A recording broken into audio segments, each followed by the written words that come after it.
Hello everyone, this is an introductory video for the chapter of the central nervous system. In this video, we will be dividing it into two segments.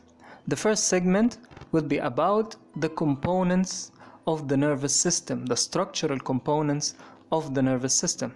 And the second segment will be about the cellular components of the nervous system. Starting with the first segment of this video, the structural components of the nervous system. The nervous system is divided into two connected parts. The central nervous system, containing the brain and the spinal cord. The brain is regarded as center for sensation, movement, and some higher functions like memory, learning, speech, and behavior. The brain even controls the state of being awake or sleep. And the brain is also connected to the cardiovascular and respiratory centers. The spinal cord has two main functions. First off, the transmission of signals between the brain and the peripheral nervous system. And second, it holds an important reflexes essential for the body posture and movement. Then the other component of the nervous system is the peripheral nervous system. And the peripheral nervous system are the nerve fibers coming outside of the central nervous system. It is composed of 41 pair of nerves coming out from each side of the spinal cord, and it is divided into 8 cervical segments, 12 thoracic, 5 lumbar segments, 5 sacral, and 1 coccygeal segment. And also the peripheral nervous system has 10 of the 12 cranial nerves, from cranial nerve 3 to cranial nerve 12 are regarded as part of the peripheral nervous system, with the exception of the first and second cranial nerves. Functionally, the nervous system is divided into two parts. A controllable part is the somatic nervous system,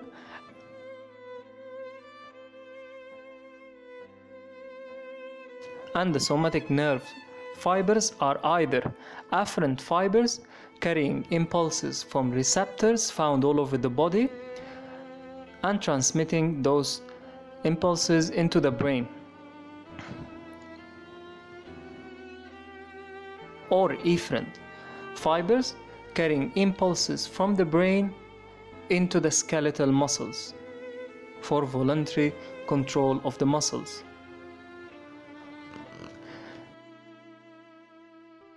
Second part is the autonomic nervous system, and it's non-controllable. It's either sympathetic nervous system, responsible for the fight or flight reaction, and the sympathetic nervous system has a thoracolumbar outflow. Its ganglia are found between the first thoracic segment until the third lumbar segment. Second part is the parasympathetic nervous system, and it has a craniosacral outflow. From the brain, we have cranial nerve number 10, cranial nerve number 9, number 7, and 3. With this number 1973, it will be memorized more easily. And from the second to the fourth sacral segments. So this is about the first segment of this video, the structural components of the nervous system. So let's move on to the cellular components of the nervous system.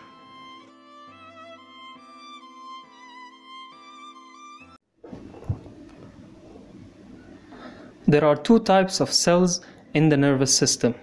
First off, we will start with the neuronal cells, which are the functional units of the nervous system. They are the excitable tissue of the nervous system responsible for transmitting electrical signals throughout the nervous system. There are over 100 billion neuronal cells in the human body. So let's look at the structure of the neuronal cell. First off, These tree looking like fibers extending from the cell body are called the dendrites.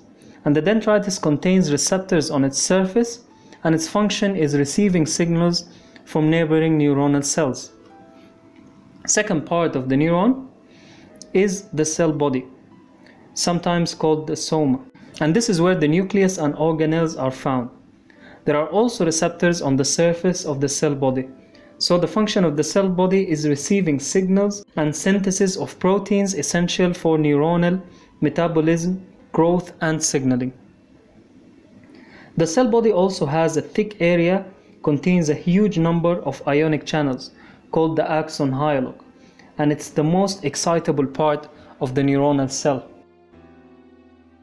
Extending from the axon hillock, a long fibrous axon, and for most of the neuronal cells, axon have a sheet of protein lipid complex wrapped around it called the myelin sheath, and it acts as insulator, preventing ionic movement across the cell membrane, except for small spaces between the myelin sheath, and these spaces are called the nodes of Ranvier, and it's about 1 to 3 micrometer in length. And these are the excitable parts of the neuronal cells. And then the last part of the axon is called the axon terminal, or the synaptic knob, or synaptic buttons. And this part of the axon contains vesicles that are filled with neurotransmitters. And when this part is stimulated, it will release the neurotransmitters to the neighboring space through the process of exocytosis. And this is the way of signal transmission between the neuronal cells.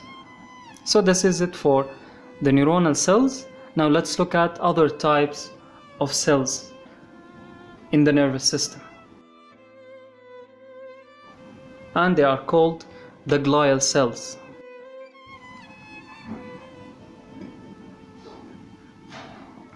The glial cells are either macroglial cells or microglial cells.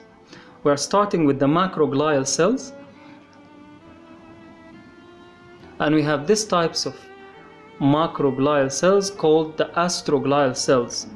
These are star-looking like cells.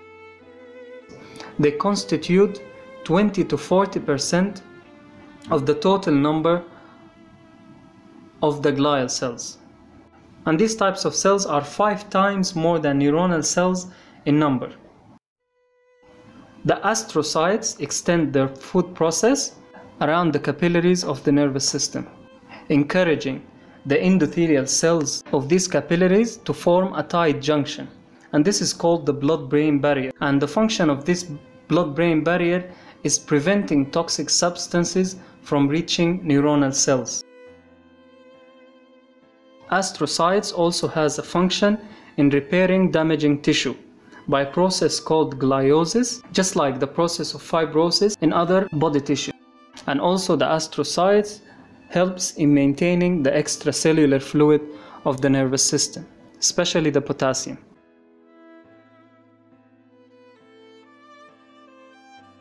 Second type of macroglial cells are called the oligodendroglial cells, which means a cells with few branches. This type of cells are found around the central nervous system, and their function is the formation of myelin sheath by extending their food process and wrapping their cell membrane around the axons. Oligodendrocytes could be connected to up to 50 axons. Then we have the Schwann cells, and these cells are found on the peripheral nervous system, and its function is the formation of myelin sheath on the peripheral nervous system. But these types of cells are connected to only one axon. Then we have the satellite cells, and these cells are found on the peripheral nervous system, specifically on the autonomic sensory ganglia, and their function is the maintenance of extracellular fluid.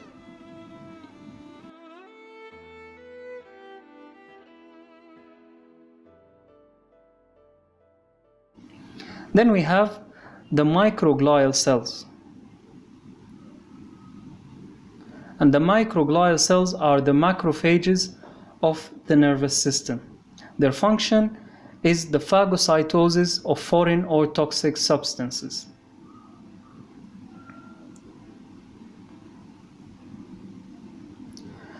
Now, before we end up with this video, I just want to make a side note, and it's that when there is an aggregation of cell bodies in the nervous system, it's called a gray matter.